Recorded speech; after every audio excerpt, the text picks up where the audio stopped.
ইংল্যান্ডের ক্রিকেটার মঈন আলী তার একটা সাক্ষাৎকার দেখেছিলাম। সে বলেছে, আমরা মুসলিমরা যে নামাজ পড়ে থাকি, এই নামাজকে ইংল্যান্ডের অমুসলিম ক্রিকেটাররা এত বেশি ভালোবেসে থাকে, এত বেশি তারা পছন্দ করে।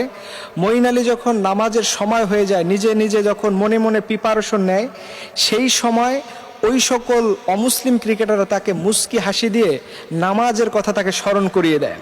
এবং মঈন আলী সে আরও বলল যে তার যে দলের ক্যাপ্টেন থাকে জশ বাটলার, ইয়াং মর্গান, এরকম অমুসলিম যে ক্রিকেটাররা আছে তারা সব সময় মঈন আলীকে বলে যে নামাজের যখন সময় হয়ে যায়, মনে মনে মঈন আলী যখন প্রিপারেশন নিতে থাকে, জশ বাটলাররা হাসি মুখে দিয়ে তাকে নামাজের কথা নিজ থেকে আগেই স্মরণ করিয়ে দেয়। আপনি একটা জিনিস কল্পনা করেছেন যে এই নামাজদের প্রতি অমুসলিমদের কি পরিমাণে দরদ, কি পরিমাণে ভালোবাসা। তারা বুঝতে পেরেছে যে নামাজ একটা পৃথিবীর সবচেয়ে আল্লাহ পাকের শ্রেষ্ঠ ইবাদত।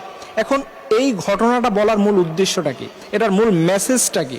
এর মূল মেসেজ বা এটা বলার উদ্দেশ্য হচ্ছে আমার যে অনেক প্লেয়াররা যখন ক্রিকেট খেলে দেখবেন তারা পাশাপাশি নামাজও পড়ে থাকে, কিন্তু যারা এটা দর্শক হয়ে থাকে, স্পেশালি মুসলিমরা, মুসলমানদের অনেক ছেলে মেয়েদের দেখবেন এই যে টি-20 বিশ্বকাপ চলতেছে, ওয়ার্ল্ড কাপ চলবে, অনেক সময় ক্রিকেট খেলা হয়ে থাকে, কিন্তু দেখবেন এরা যখন এই লম্বা সময়ে একটা খেলা দেখতে মিনিমাম 3 থেকে 5-6 ঘন্টা লেগে যায়, কিন্তু এই সময়ের মধ্যে অনেক ওয়াক্ত নামাজ চলে যায়।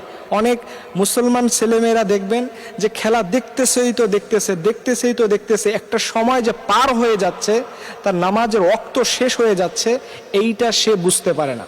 অথচ দেখেন যে ক্রিকেটারদের আপনি খেলা দেখতেছেন, তারা জাস্ট টাইমে নামাজ পড়তেছে এবং তাদের সতীর্থরা নামাজকে উৎসাহিত করছে, কিন্তু আপনি এটা খেলা দেখে দেখে আপনার নিজেকে আপনি এতটা আল্লাহর গাফেল বান্দা করে ফেলতেছেন যে নামাজের সময় চলে যায় কিন্তু আপনি নামাজ পড়তেছেন না।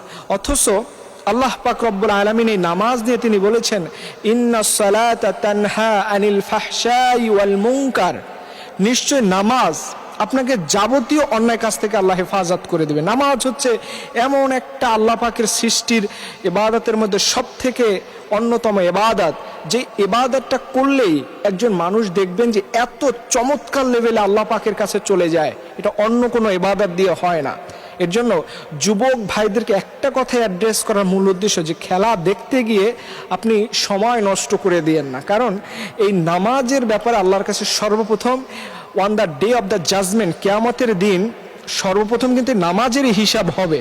সো আপনি যেন এই নামাজটা কখনো ছেড়ে না দেন, নামাজটার প্রতি অনেক দরদ যেন আপনার মধ্যে তৈরি হয়। কারণ যে ব্যক্তি নামাজি হয়, যে ব্যক্তি আল্লাহওয়ালা হয়, তার প্রথম সিমটম হচ্ছে যে জাস্ট টাইম ওয়েটিং ফর আল্লাহ, আল্লাহর জন্য সে অপেক্ষায় থাকে যে এই সময় আল্লাহ আমাকে ডাকবেন। তো এর জন্য আমরা যেন নামাজকে কখনো ফেলে না দেই, নামাজকে কখনো দূরে না ঠেলে দেই। কারণ আপনি নামাজ যদি ফেলে দেন, নামাজকে যদি দূরে ঠেলে দেন, তাহলে আপনার জীবনে আপনি সবচেয়ে দামি জিনিসটা আপনি হারিয়ে ফেলবেন। এর জন্য যুবক ভাইয়েরা কখনো নামাজটা ছেড়ে দিয়েন না, নামাজটাকে নিজের সঙ্গী বানান। কারণ রোজ হাসরের দিনে এই সালাত আপনার জীবনের সবচেয়ে বড় সঙ্গী হয়ে যাবে। অন্য কোনো কিছু সঙ্গী হতেও পারে, নাও হতে পারে, কিন্তু মাস্ট বি আপনার আমল, আপনার নামাজ, এটা আপনাকে সবসময় সঙ্গ দিয়ে থাকবে, আপনার সাথেই থাকবে।